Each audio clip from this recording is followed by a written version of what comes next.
behalf of the Respect Life Committee, thank everyone for being able to join us this evening for our Zoom presentation. We're really glad that you could take time to join us. I think that Rita did a great job of kind of going over the virtual housekeeping items. So everybody will be on mute just so we can maximize that audio experience for everyone. And then if you have questions, Laura's been gracious enough to agree to take questions. Kind of towards the end, we've allotted some time. So if you're comfortable using the chat feature, feel free. If you'd rather just, verbally give your questions, please feel free to do that at the end. And I just want to thank the Respect Life Committee for being willing to do this. This is our first attempt at a virtual presentation. So this is fun. Thanks everyone for Dawn and Laura and everyone that, worked along, particularly Rita. I know this has been a lot. We relied on you to figure out all the logistics. Bless your heart. Thank you for that.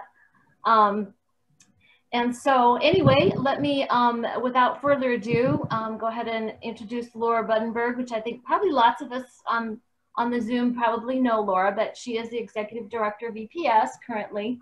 And as we all know, EPS has been serving expectant women and parenting families for over 47 years. And that was kind of an amazing number to me to see that in print. I thought, wow, I knew you guys have been around doing a lot of good for a long time, but 47 years. So Laura is the Executive Director, and in that role, she's responsible for overseeing the administration, financial management, development, fundraising, day-to-day operations of the organization. So yeah, Laura, what do you do in your spare time? Just kidding. She has a master's degree in family and youth services from Bellevue University and a certification in family life ministry. And that's from the Archdiocese of Omaha University College of Creighton.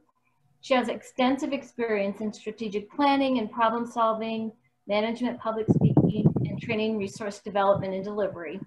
And prior to joining EPS, and she mentioned before we started that she's been there a year, so happy anniversary back. And prior to that, she was 19 years at Boys Town in various leadership roles there.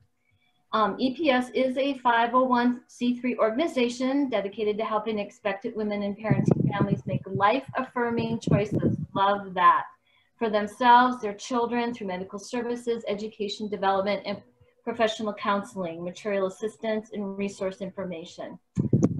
And I do have a phone number for EPS if anybody does not have that or would like it. It's 402-554-0121, or visit friendsofeps, all one word.org. And I might put that in the chat box if that's okay, and that way people will have that information should they want it at the end. So that would be awesome.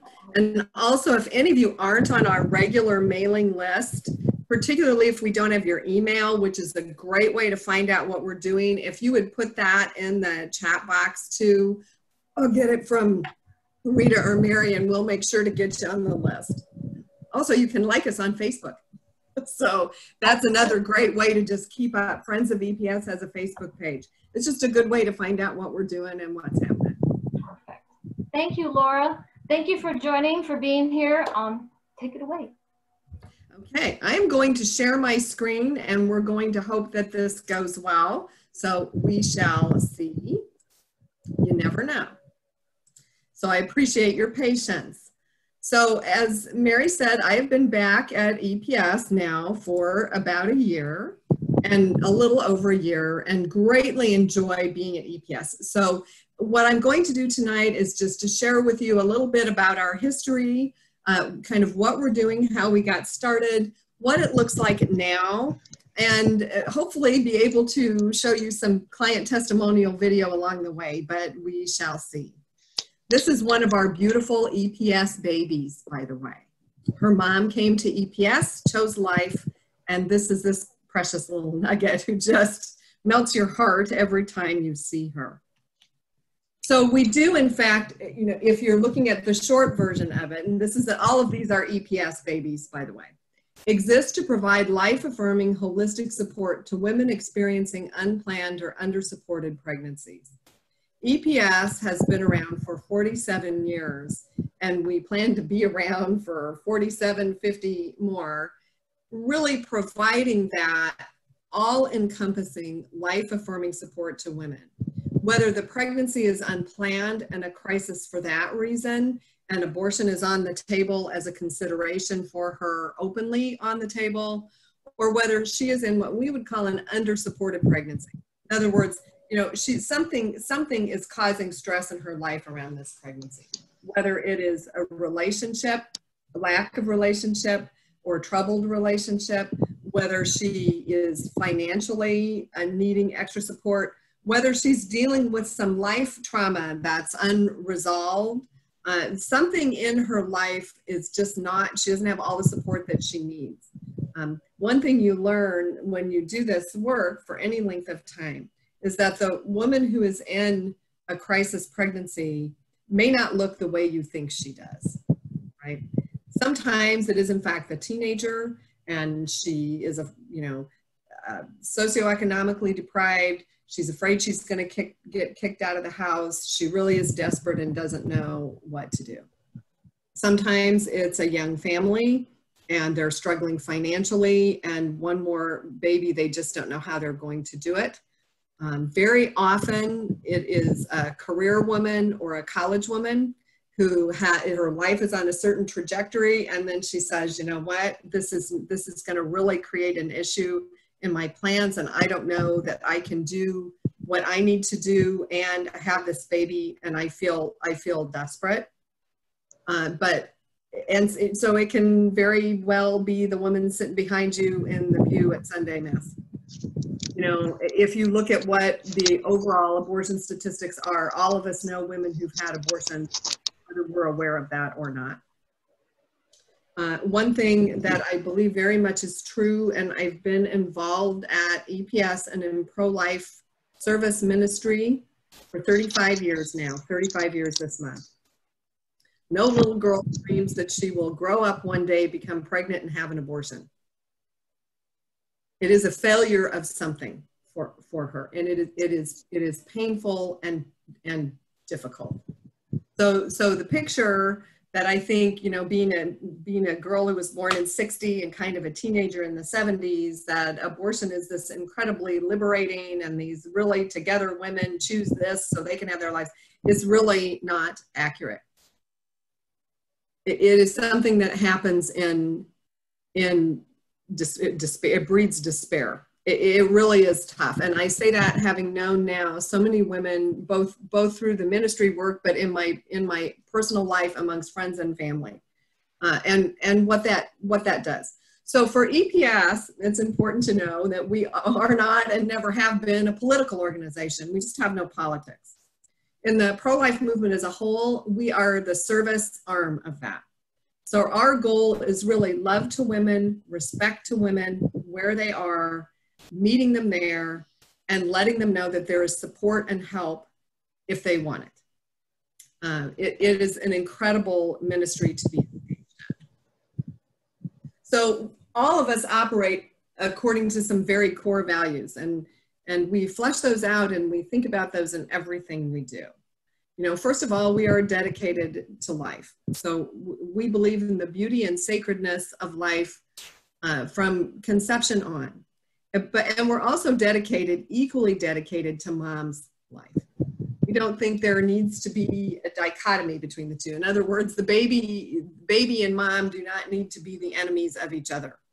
That with love and compassionate service, you know, women are strong enough, courageous enough, they're enough for their children.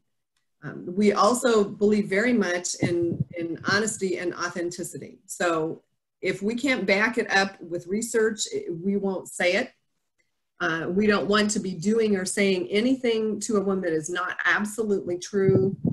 We owe it to her to be completely honest, and we work very hard to do that.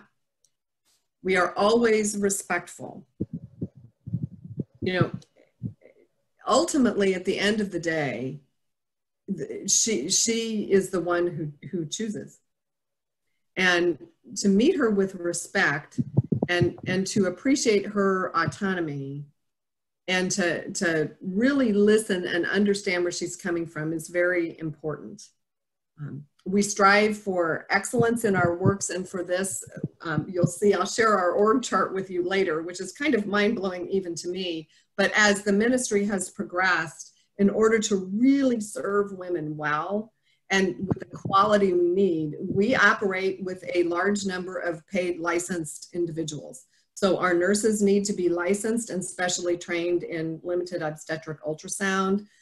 Dr. Nick Steinauer volunteers and oversees all of our clinic functions under his medical license. Monica Mora-Handlos runs our life services department, and she is a master's level licensed clinical social worker in the state of Nebraska. And because she is running such a quality program, we currently have 3 interns, college interns working for us, doing their internships, which is amazing. 2 in social work and 1 in pastoral counseling. So we are also, in addition to serving clients, forming the next generation of life-affirming human services professionals. A previous intern who came to us getting her bachelor's degree is now employed by us running our helpline while getting her master's in social work and pursuing licensure. So we want to, whatever we're doing, we want to make sure we're doing it well and we're doing it right, because we think women deserve that. But overlying all of it for us is the knowledge that you view everyone as Jesus sees them, and to be truly compassionate and understanding is important. And we think these are a real hallmark of what we provide women when they come in the door. I got to tell you, it's an awesome environment to work in, because it attracts people who want to treat others this way. So we were in fact founded in '73, and it was largely a group of women out of St. Robert's Parish, to tell you the truth. I was blessed to know a few of those women when I first started at EPS back in the tail end of 1984. So remarkable women. They looked around, they saw a need, they wanted to offer alternatives to abortion, and started off doing pregnancy tests. This was, okay, back in the day, way back in the day, obviously, and some of you will remember this, there was no such thing as a home pregnancy test. You couldn't get one. So when EPS first started, they started with a volunteer helpline. Bergen Mercy agreed to run the pregnancy tests. So they would answer the helpline, they would meet girls in a parking lot somewhere, get their urine specimens, take them to Bergen. Bergen would run the test, and then they'd meet the girls back to give them the results. This is how it went, which is pretty amazing if you think about it. Now that takes some serious dedication. Eventually, by the time I became a volunteer, they were moving from a very small, they were renting a small apartment behind the Hy-Vee on Saddle Creek, and operating out of there and giving away cribs and trying to meet women there. And by then you could get these weird pregnancy tests that you ordered through a lab that involved piping urine on a plate and rotating it to see if it turned grainy under there. I mean, it was like divination. I mean, you'd get in there, be looking at it. Sometimes you could tell if it was positive and something. I remember doing that. It was a trip. It progressing to what really are now medical grade urine pregnancy tests. It became clear if you're going to talk to young women about continuing their pregnancies, the women at EPS then said, we need to have a better office, and we need to provide some material support. So the organization slowly grew, relocated to 50th and Leavenworth back in early 85. Yeah, early 85, 86. And that was when, there was a part-time executive director and a business office person and an army of volunteers. So I answered the helpline from home. That was one of my gigs when my girls were little. We all just kind of pitched in and gave out cribs and did the best we could. Several years ago, as EPS grew, there came to be more paid staff. including the first volunteer coordinator, and I filled that position first before being director for 3 years. EPS then moved to the next office, which was off and still is at 62nd and Maple. And it became clear as the movement in pregnancy resource centers started to grow that the real game changer for helping women understand what was going on with their bodies and really make a truly informed decision was the advent of ultrasound. So EPS went to limited obstetric ultrasound. The Maple Village location that you all, if you've been praying at the Planned Parenthood there, know is right next door in the strip mall. So we run a limited obstetric ultrasound clinic there. And then really through a phone call, at the time I was on the board of a Women's Touch in Bellevue, and a phone call with Greg Schleppenbach and interest in those organizations being so values aligned. A Women's Touch in Bellevue next door to Carhartt and EPS joined forces, and the EPS Bellevue location came into being. So we now have all 3 locations. We are one of the few pregnancy resource centers across the country that has multiple locations. Our services are always free to the client. It costs us, but it doesn't cost her. And you know, we maintain our nonprofit status. So from really, you know, a dream and a start to an organization that's doing a lot of service and seeing a lot of clients, it's been a pretty amazing journey for the last 47 years. So you know, we do track kind of what's going on out there in terms of abortion. So just, you know, as you think about what we're doing, the latest Nebraska statistical report of abortions came out in late August, and it covers 2019. So you can see that abortion numbers are holding pretty steady in Nebraska. So 2,068 total in 2019. 70% of those occurring in the metro area. So they're happening at either Planned Parenthood or over at Carhartt's clinic in Bellevue. The rest of them are at a Planned Parenthood clinic close to UNL in Lincoln. 24 is the age at which abortions occur most frequently. So sometimes people think, well, it must be teenage moms. No, it's not. It tends to be college young career women. It's just the age. In our state, there are 82.2 abortions. This number is missing per 1,000 live births. So that number fluctuates from a real high in 2000, and it sort of has dropped and kind of remained stable the last few years. 70% of the abortions performed in the state of Nebraska last year were first abortion, but almost 1 in 3 were second or subsequent abortions. So women whose lives have just continued to not be probably as in control as they would like, who are in a crisis or in unplanned or undersupported pregnancy for the second or subsequent time. In a trend that is true across the country and growing, well, you know, over half of the abortions performed in the state of Nebraska were performed via abortion pill. So that's interesting. And for us, and I'll try, when I try to share my screen and get you up on the internet, for us, then this has some real implications about how you market, how you help women find you, and kind of where they're going for information. So it's interesting, if you are tracking this at all, the language that pro-abortion rights folks are using about chemical abortion. And it is now not uncommon at all for this to be referred to as essentially cause a miscarriage. You know, we're going to give you these pills so that you have and then you'll have a miscarriage. And, you know, one clinic in New York refers to this as, you know, your body really doesn't even know it's pregnant till after the 12th week anyway, and there's not really anything there. So these procedures just, you know, bring some pre-pregnancy tissue down cause a gentle miscarriage. And that's language you will see in here. And of course, it's the women who come to us having had a chemical abortion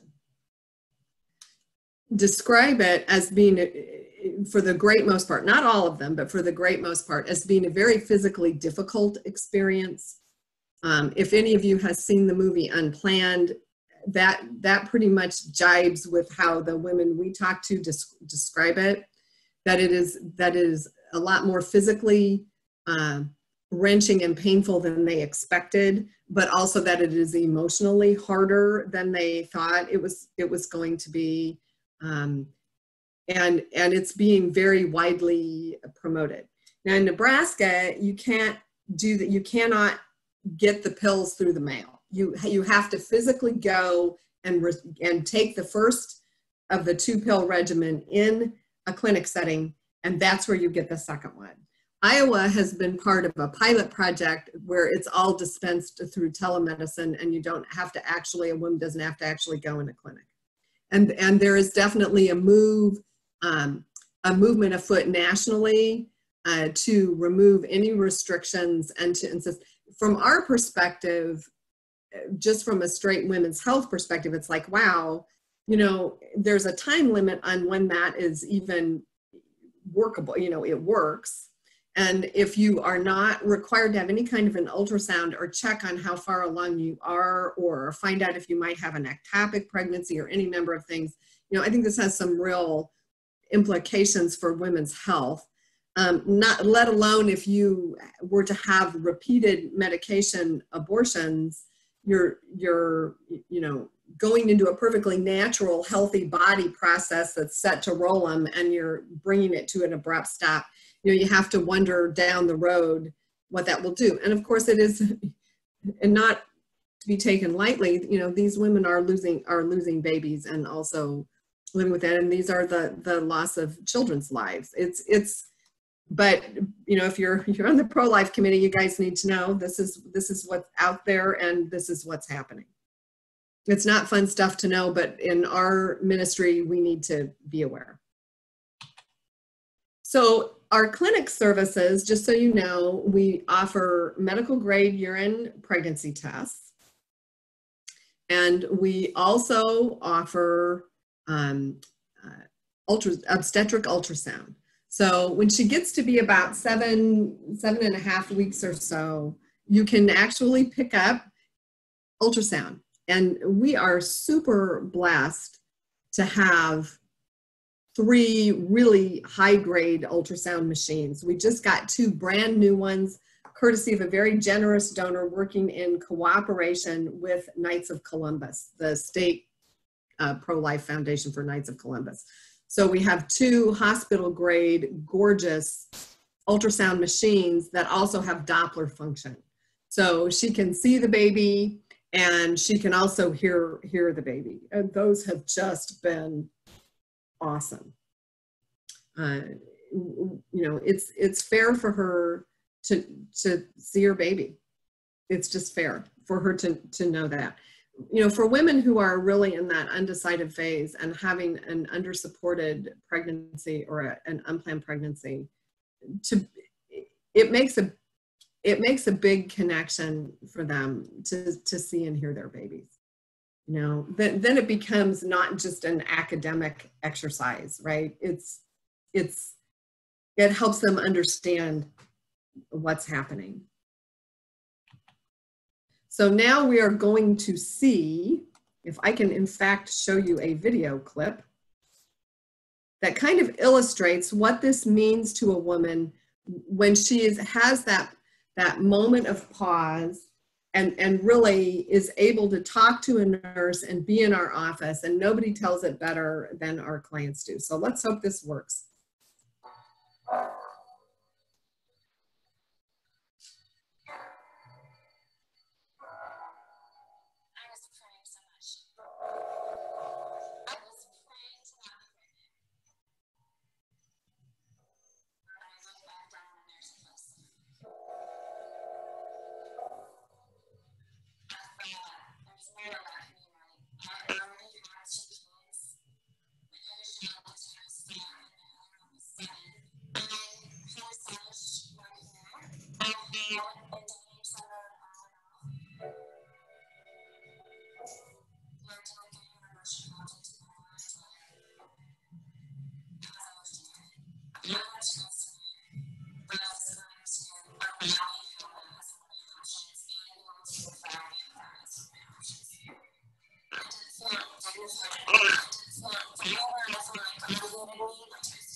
Well, we're getting playback problems, so let's see if we can keep going here. Nope. We will try again later. So that gives you all a kind of a good picture of what happens. You know, Mary's a remarkable girl, and her family is just beautiful. But that you know, sometimes abortion is chosen. You get in the moment, and you heard her talk about that. You know, how can I take care of my kids? What's my family going to say? Imagine how different it would have been for her if instead of walking in the door at EPS, she had walked in the door next door. Her daughter wouldn't be here, her marriage wouldn't be here, and she would have to live with that. So for us, the true privilege and blessing of being right there is just, you know, is just amazing. So we serve women at the front end who are thinking about it, who are in crisis. We certainly, you know, we see a lot of women who are what we would call abortion vulnerable. In other words, they're under-supported to the point where abortion is just on the table for them. I would say the majority of women we see that fall under the abortion vulnerable category haven't decided what they're going to do yet. And we will say the earlier you intervene upstream, the better. In other words, you know, we want to talk to her and be able to offer her alternatives and help as early on as we can. Because we're located in, we have 2 clinics right next door to abortion clinics, we do have women walk over who are on their way into Planned Parenthood or on their way into Carhart's abortion clinic. That's a lot more difficult sometimes for them. Frequently they have people with them. They've already, you know, started the process in that they've maybe had an ultrasound there or a pregnancy test. They've already put money down, you know, but we do see women who come over from abortion clinics.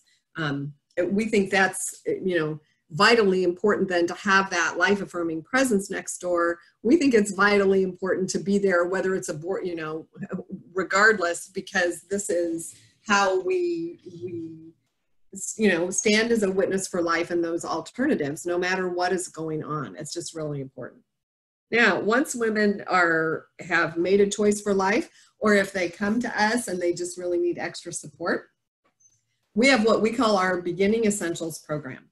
And that is really our parenting program. It's designed to really kind of solidify healthy families for the women who come to us. You know, we want to be able to offer them educational opportunities. We have 2 licensed mental health professionals on our staff so that if they have trauma in their lives or longer term things they're struggling with, they can get free professional counseling, which is huge because counseling is very expensive. And so, you know, when you have women who really have some longer term traumas they're dealing with, it is just golden to have with Sue and Hinka who are there. And like I said, they're master's level licensed therapists. So we have lots of counseling visits a year, and they also do some couples and family therapy as well. And then many of you are familiar with what we call our boutique, and the fact that we're providing some really wonderful material aid. So we're trying really to help the women we're serving and the families we're serving get ready and feel self-sufficient. So our material aid items are on kind of an incentives-based earn while you learn program. So both for attending our parenting classes, which are currently happening via Zoom, or getting to your doctor's appointments, or anything that women are doing that are really building a healthy future for themselves and their babies. They get credit. We call it care currency for that, and then a brand new car seat, a brand new pack and play, clothing, diapers, furniture, toys, books, you name it. They can take advantage of all we have to offer there. So the boutique items go on and on. It's a lot of fun to hang around down there, by the way. I have 2 adult daughters and 1 married and no grandchildren, and so I have to content myself with going down to the boutique and enjoying everybody's. It's a fun day when babies are there, and just all the cute stuff. And we're very picky about what we keep, and people are very generous to us. So moms are just thrilled. I mean, they come in and it is so much fun to watch them shop for that stuff. That baby stuff is just too cute for words. So we're going to see if I can make this work again. I'm going to try it, and we're going to see if we can get at Maria's story. She is another one of our clients, but who knows? We shall try it. Well, that doesn't look like what I wanted at all, but okay, we're going to cancel that.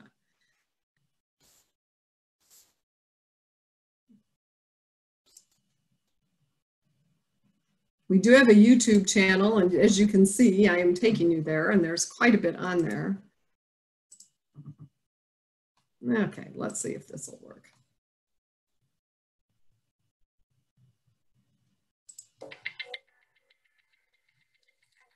Russia, and I moved to the United States in 2012.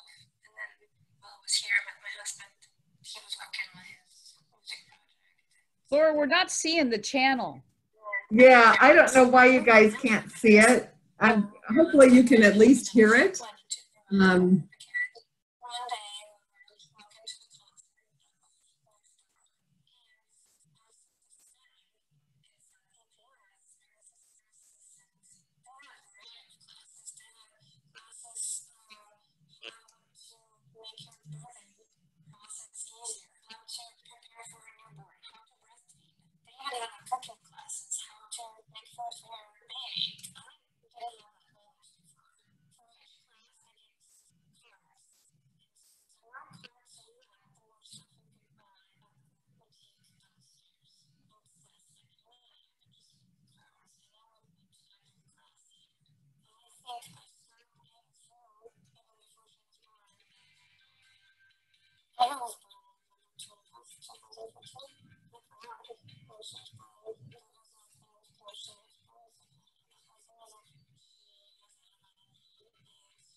So that at least gives you a little bit. I'm sorry, I understand that you guys can't see it, and I don't know why the video is not popping up there.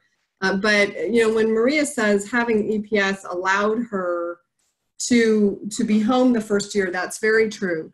You know, you cannot underplay the role of having that kind of material support there. And so in our program, we start women, our Beginning Essentials program, we start them as soon as they find out they're pregnant, they can enroll. And we have 3 different parenting class tracks, one for prenatal, one for the first year, and one for that kind of 9 to 18 months age of baby. And we really have women in our program for the first 18 months of their child's life. So it's not unusual for a client to start off with us and engage with us, and for her to really be a part of the EPS family, actively enrolled in our programs for a couple of years or more. And that is really just a great opportunity for them to grow, and they form community with each other, and feel like they can get the help they need to really get that healthy start. So if you're wondering, gee, how much of this are we doing every year? Going back to 2019, again, the last year for which we have full numbers, we did a little over 1,200 pregnancy tests, 633 ultrasounds, 1,628 nurse consultations, some either on the phone or sitting with a nurse, like Mary did with Cheryl, really, you know, medically talking through and thinking about what's happening. 325 professional counseling sessions, times when women found the trauma in their life, they really wanted to do some deeper work and heal from that. Over 200 parenting classes, learning and development classes, and over 2,000 client boutique visits. So it's a busy place. What has changed down through the years largely is from being all volunteer driven to short staff.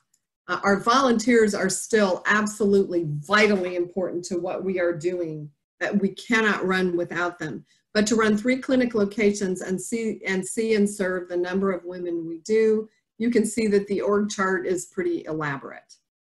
So anywhere it says advocates in the stars here, and there are a number of them that work for, that volunteer for us, all of those folks, and there are many, and we are looking for more. If you're looking for a way to just get hands-on in pro-life service, those are our volunteers. The remainder of this chart are the paid staff that we need, most of them part-time. There are 5 of us who are full-time, the rest are part-time, but the staff that we need in order to serve women as well as we know they need to be served, to offer them that excellence in service and the professional assistance they need. So volunteer opportunities, we do have several. We run with a robust staff and we need to, but we really need our volunteer help. We have people who volunteer weekly. We have people who come in once a month. We have folks who come in and volunteer just for events or projects. But some of the areas where we need those volunteer advocates are working in the boutique, which is a lot of fun, whether it's sorting, folding, visiting with women, checking them out, being a part of that. Resource volunteers essentially are there to help women get started in that Beginning Essentials program. For nurses who are licensed and willing to act as you know, donate their time, we are always in need of nurses, particularly to cover for staff when they need to be gone or they have time off. And we provide the ultrasound training. And then we do run with volunteer receptionists, which is more than it sounds like. I mean, we have people come in, we train them, but that's the first person who greets clients when they come in the door. It's a really rewarding and important function for us. And then, you know, any of our events, and someday we will get back to those, you know, major events, Mother's Day roses, there are a variety of things that we really need volunteer help for. And then we have been blessed for the majority of our existence to have an active auxiliary, and they provide a lot of our support annually work very hard to do that, and are just such a wonderful group of women dedicating time for a variety of our fundraising needs. And just, they're also some of the best ambassadors ever for EPS.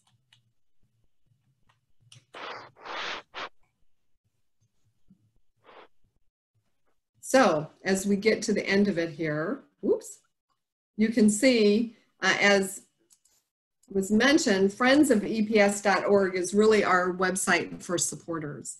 And, you know, I can tell you that to do the work we're doing and for it to be completely cost-free to clients, we definitely need prayer, first and foremost. We are on the front lines of the pro-life movement, really. To be in service to women at the point of decision-making, there is no greater blessing, but it's tough work and it's expensive. I can't think of any other way, I'm being very honest. So we are always in need of prayer support, volunteers, and time, but we're very much in need of financial support. And you kind of learn everything we have going on at friendsofeps.org.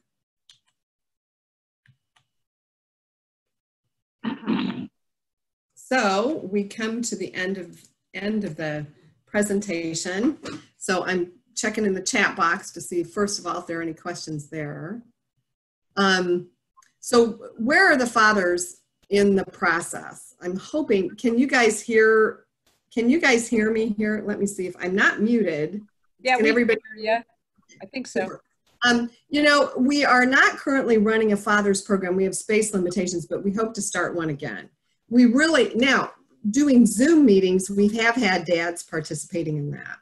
So we always invite fathers to be a part of what's going on. So for a while here, while we've been running under COVID restrictions, we were not able to have a support person in the office with somebody when she came in.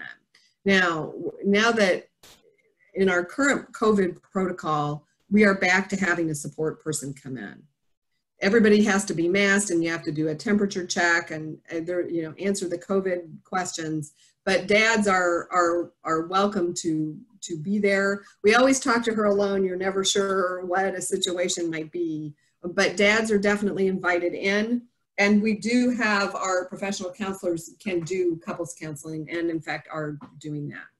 So one big piece of news we have is that it would appear if all goes as it's supposed to in about 3 days, we are selling our Benson building. So I should ink that. I just sent the real estate agent my availability for signing. So we are looking to relocate our life services programs, our parenting programs, and our administrative offices. So stay tuned. We have a couple ideas and we have a very nice leaseback arrangement. So that should help. So yeah, that's kind of exciting. And we'd like to have more room for programming because there's a need for that. You know, not a huge percentage of dads participate. To be honest with you, a lot of times the pregnancy is a crisis due to lack of support from the father. You know, sometimes dads are desperate to stop an abortion. I mean, they really experience a lot of pain behind that decision, woman's decision. But to be honest with you, a lot of times he's the reason she's headed towards an abortion. You know, if dads do not, you know, it's not unusual that women say, well, you know, essentially he has told me it's him or the baby. He'll pay for an abortion, but he won't help me. You know, he's going to leave. He says we can always have another baby. We can have a baby later. We just can't have this one. This is not unusual scenario, which is sad. Yeah, thank you for answering that. I was just curious. Yeah. I think we need to do better work with our young men younger. That would help. But you know, it's tough. Sometimes she doesn't want him around too. I mean, there are a variety of things. Yes, the question, does EPS work with other programs to continue with any help after the baby turns 18 months old? Yes, absolutely.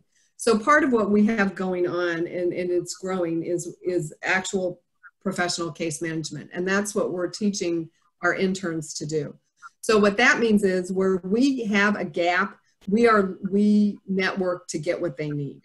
So whether it's parenting programs, whether it's material aid, whether it's housing, you know, that becomes a question of working your referral network, phone calls, helping clients find what it is that they need to have. And that's, you know, we will network for those things. And as we go out there now and explore a move, you know, you start thinking about where you might go, that will be closer to some of those support services as well. You know, we had to, when you have a certain number of resources and you want to make sure you're using them well, and you want to make sure that you're true to your mission, you know, there comes a point where you just have to be ready to hand clients on to somebody else.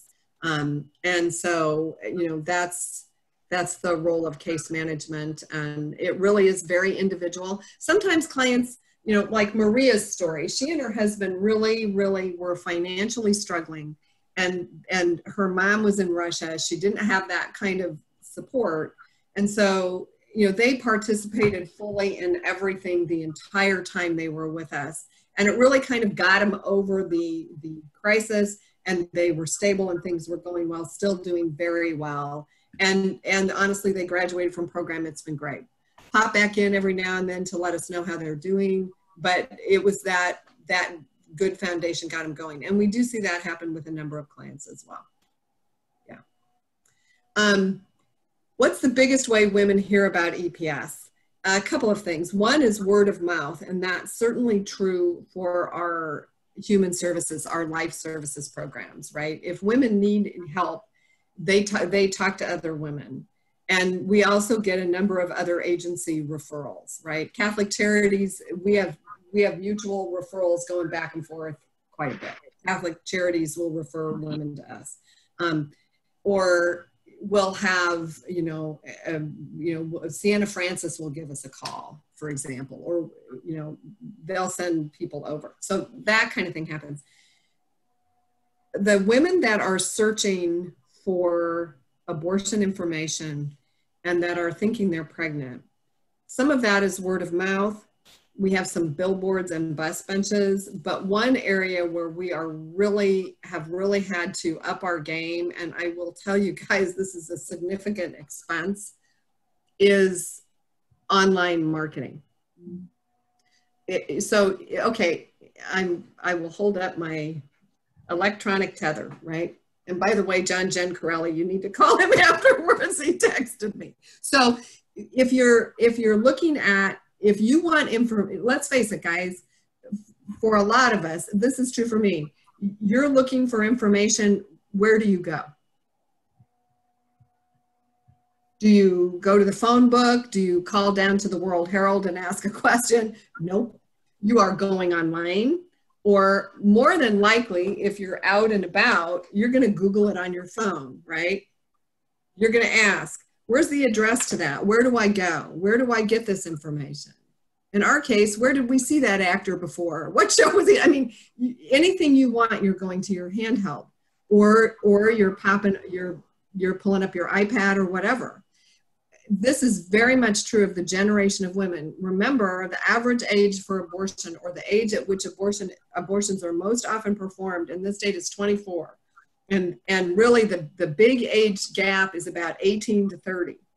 And women in that age group get their information online. So I'm going to screen share again. Well, except that didn't work. I was going to say, apparently you could not see my internet. But if you look up, if you type in abortion Omaha, or you type in abortion cost, or there are any number of things that you type in, EPS will pop up there. And that is not, unfortunately, free. In other words, in order to get your organization to find out what search terms women are using most often related to this issue, And then in order for your organization to pop up early enough that she sees you and can go right there, you have to do savvy internet marketing. And we use a national organization called Cornerstone Marketing. They're a pro-life group that was originally started out of the Vitae Foundation, which is a Catholic pro-life organization. And they have our contract for marketing. So they help us with what the message looks like, but they also do the Google Analytics for us. So they can tell us what the search terms are in Omaha, how many people are looking at them, and that is a huge way now that women are finding us.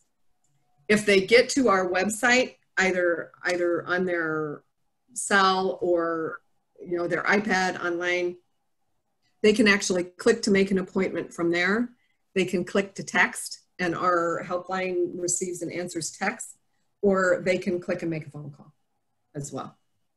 So, when you're in crisis and you need something, we want to remove as many barriers as possible from them, so they can get to us easily. And that's a daily, we have a monthly meeting with Cornerstone, and we assess what's out there and what are the search terms being used, and how we have a marketing budget. And I would hate, you think about Mary's story, right? You want her to find us, not death. So but it requires you to be out there in the environment. That's a good question. How can churches help? Well, boy, hosting meetings like this is awesome. Prayer, please, always. Getting the word out. So it really does help us. I know I'm going to sound like everybody else. It really does help us if we have your emails and you can get our information and pass it on to family and friends that would like to know what's going on and support us. We appreciate the boutique drives and eventually when they come knocking and the baby bottle drives and all of those that get the material aid items, but also get the financial aid to us, that's huge. If we know, and obviously we do know who your pro-life coordinators are, please ask your groups to think about us if they are looking for a service project.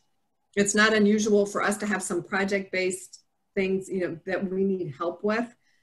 It really helps us if we kind of have a network and we can find people for some of the service things to keep 3 offices running that otherwise we would have to pay for. So we had a wonderful group of knights, for example, from St. Wenceslas. A few of them came out and we needed to build an office wall, and they did all of that, and they had somebody do the electrical, and they came in a couple different weekends and they got that completely going for us. And it would have cost us a lot of money out of pocket if we had to go take care of that ourselves, hire somebody to come in and do that. But they had the tradesmen, they were delightful, happy to do it, made a huge difference. So all of those means of support are really important.